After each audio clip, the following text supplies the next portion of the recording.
What was your first big legal victory?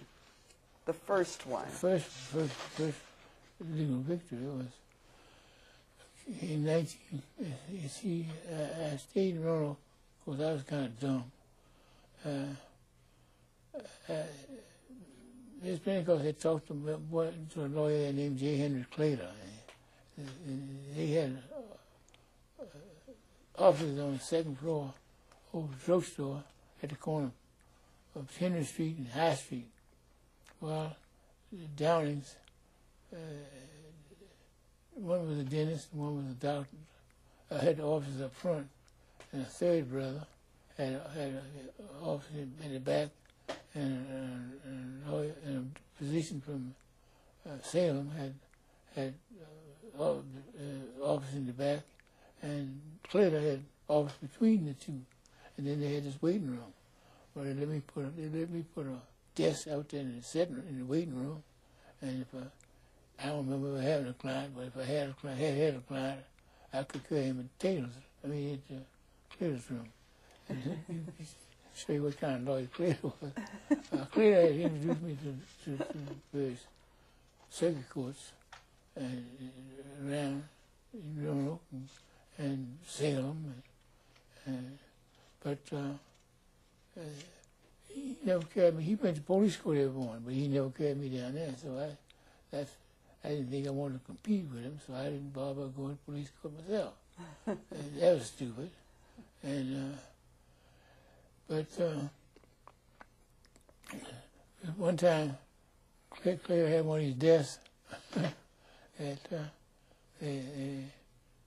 he went to Baltimore somewhere for two or 3 days, and he had everything was piled up on top of the desk. So I said, oh hell, I pulled everything down, put it in orderly piles and all that stuff. And he came back, he threw 50 fists. Now, how am I going to find anything? He knew how to stick his hand in this corner, stick his hand in that corner.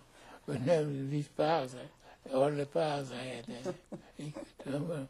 But anyway, after a year and a half of doing nothing much, the only exciting case I had was I got a call one night saying that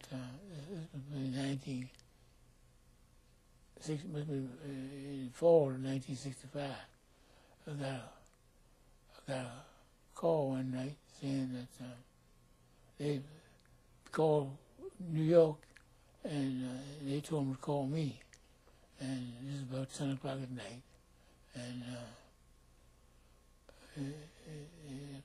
what it was, he was saying that he thought it was going to be a lynching in Withville. And the man shot a deputy clerk. And he was trying to get some help. So I said, well, I'll come down there tomorrow. So the next morning I borrowed Miss Pentecost's car and drove down to Withville. That's about 75 miles from Roanoke. And I was on the way down there, I said, now, to myself, if it's a lynching in progress down here, what you going to do? Well, I decided I wasn't going to be no fool. I was going to keep on going until I got into Bristol and see if I couldn't get some help. But anyway, I got to Withfield. Everything seemed calm enough. I went on in town and found the man who called me. And they went to see the defendant. He was out on bond. And then I found that I already had the preliminary hearing, and the thing was set for trial, I think the next week or something like that. Anyway, then that night, the guy carried me to a friend of the white folks. They gave me the lowdown on all the white folks around there and who involved in the court process and who might be on the jury and all that sort of thing. Yes. Provided, of course, I didn't use their names.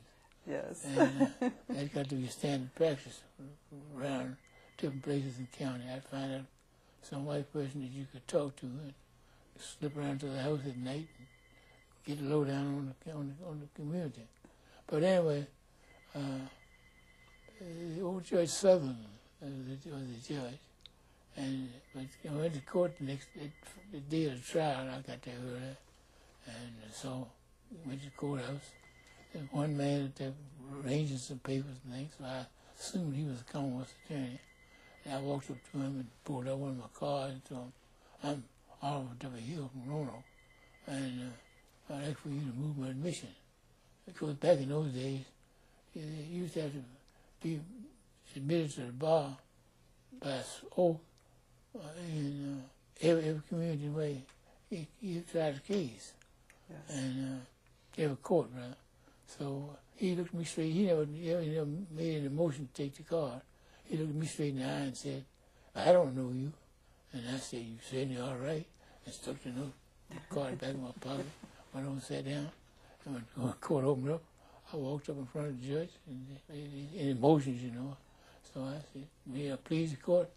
I'd like to move my admission to practice law in your court. And he said, Oakland Script swam in.